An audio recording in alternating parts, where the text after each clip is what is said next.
ଘୁଷୁରୀ ନା ବାର୍ହା ଭୟରେ ନିଶାଗଡ଼ିଆ ବାସିନ୍ଦା।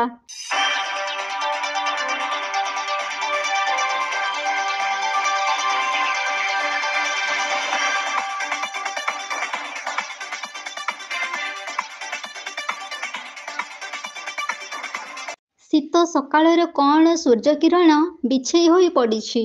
ଶୀତରୁ ଉପଶମ ପାଇବା ପାଇଁ ଗାଁ ଲୋକମାନେ ସକାଳର ସୂର୍ଯ୍ୟକିରଣକୁ ଉପଭୋଗ କରୁଛନ୍ତି। କେନ୍ଦୁଝର ଜିଲ୍ଲାର ଚମ୍ପୁଆ ବ୍ଲକ ଅନ୍ତର୍ଗତ ପଡୁଆ ଗ୍ରାମ ପଞ୍ଚାୟତର ନିଶାଗଡ଼ିଆ ଗ୍ରାମ। ହଠାତ୍ ଏକ ଜଙ୍ଗଲୀ ଜନ୍ତୁ ଗାଁ ଭିତରକୁ ପଶି ଆସିଲା। ସମସ୍ତେ ଭୟରେ ଛାନିଆ ହୋଇଗଲେ। ସଙ୍ଗେ ସଙ୍ଗେ ବିଦ୍ୟୁତ୍ ବେଗରେ ଘଟଣାଟି ପ୍ରଘଟ ହୋଇଯିବା ପରେ ସାରା ଅଞ୍ଚଳରେ ଖେଳିଗଲା ଭୟର ବାତାବରଣ। ଜଙ୍ଗଲୀ ଜନ୍ତୁକୁ ଚିହ୍ନିବା ପୂର୍ବରୁ ନିଜକୁ ସୁରକ୍ଷିତ କରିବା ପାଇଁ ବ୍ୟସ୍ତ ହୋଇପଡ଼ିଲେ ଗ୍ରାମବାସୀ। ବନ ବିଭାଗ ପାଖକୁ ମଧ୍ୟ ଖବର ପହଞ୍ଚିଗଲା। ଏ ଜନ୍ତୁ କିଛି କ୍ଷତି ଘଟାଇବା ପୂର୍ବରୁ କେମିତି ସୁରକ୍ଷିତ କରାଯିବ, ସେହି ଚିନ୍ତାରେ ଗ୍ରାମବାସୀ। ନିର୍ଭୟରେ ଜଙ୍ଗଲୀ ଜନ୍ତୁ ତାର ଚଳପ୍ରଚଳ କରି ଚାଲିଥାଏ। ଭୟର ବାତାବରଣ ସୃଷ୍ଟି ହୋଇଥିଲେ ମଧ୍ୟ ଜଙ୍ଗଲୀ ଜନ୍ତୁଟି କାହାରି କିଛି କ୍ଷତି କରିନଥାଏ।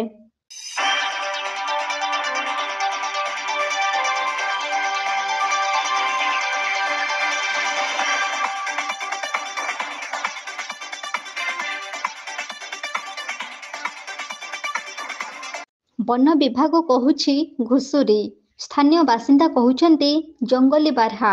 ବାର୍ହା ନା ଘୁଷୁରୀ? ନା ବାର୍ହା ଆଉ ଘୁଷୁରୀ କେବଳ ଗୋଟିଏ ଜୀବ? ଏହି ପ୍ରଶ୍ନବାଚୀ ସୃଷ୍ଟି କରି ଲୋକଙ୍କ ମନରେ ସୃଷ୍ଟି ହେଉଛି ସନ୍ଦେହର ନିଆଁ। କିଏ କହୁଛି ତ ଘୁଷୁରୀ ବାର୍ହା କେବଳ ଗୋଟିଏ ଜୀବ। ଜଙ୍ଗଲରେ ରହୁଥିଲେ ବାର୍ହା କୁହାଯାଏ, ଆଉ ଗାଁରେ ରହିଲେ ଘୁଷୁରୀ କୁହାଯାଏ। ଆଉ କେହି କେହି ମତ ଦେଉଛନ୍ତି ଘୁଷୁରୀ ଅଲଗା ଏବଂ ବାର୍ହା ଅଲଗା, ଦୁଇଟି ଅଲଗା ଅଲଗା ଜୀବ। ତାହେଲେ କେଉଁଟି ଯେ ସତ ବର୍ତ୍ତମାନ ସୁଦ୍ଧା ସଠିକ୍ ଜଣାପଡ଼ୁନାହିଁ। ଯାହା ବି ହେଉ, ସେ ଘୁଷୁରୀ ହେଉ କି ବାର୍ହା ହେଉ, ହଠାତ୍ ଗାଁ ଭିତରକୁ ପଶି ଆସିବାର କାରଣ ଜଣାପଡ଼ୁନାହିଁ। ଯଦି ବା ପାଳିତା ଘୁଷୁରୀ, ତାହେଲେ ଏହି ଘୁଷୁରୀକୁ କିଏ ପାଳିଥିଲା ବର୍ତ୍ତମାନ ସୁଦ୍ଧା ଜଣାପଡ଼ିନାହିଁ।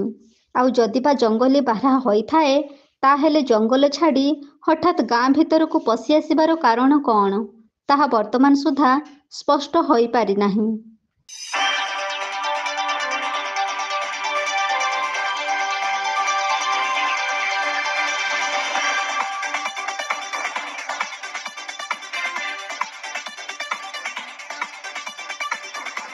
ଘୁଷୁରୀ ହେଉ କି ବାର୍ହା ହେଉ, ଗାଁକୁ ପଶି ଆସି ଗାଁରେ ଏକ ଆତଙ୍କ ଖେଳାଇ ଦେଇଛି, କିନ୍ତୁ କାହାରି କିଛି କ୍ଷତି କରିନଥିଲା।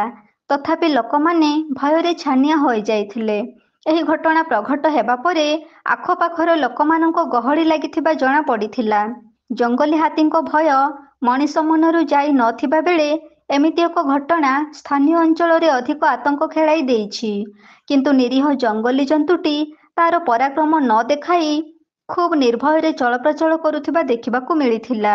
ଜଣାପଡ଼ୁଥିଲା ଯେ ସେ ପୂର୍ବରୁ ମଣିଷମାନଙ୍କ ସଂସ୍ପର୍ଶରେ ଆସିଥାଇପାରେ, ଯାହାଫଳରେ ମଣିଷମାନଙ୍କ ପାଖରେ ସେମିତି କିଛି ଜଙ୍ଗଲୀ ଆଚରଣ କରିନଥିଲା। ତଥାପି ଲୋକମାନଙ୍କ ମନରେ ଏବଂ ସ୍ଥାନୀୟ ଅଞ୍ଚଳରେ ଏକ ଭୟର ବାତାବରଣ ସୃଷ୍ଟି ହୋଇଥିଲା।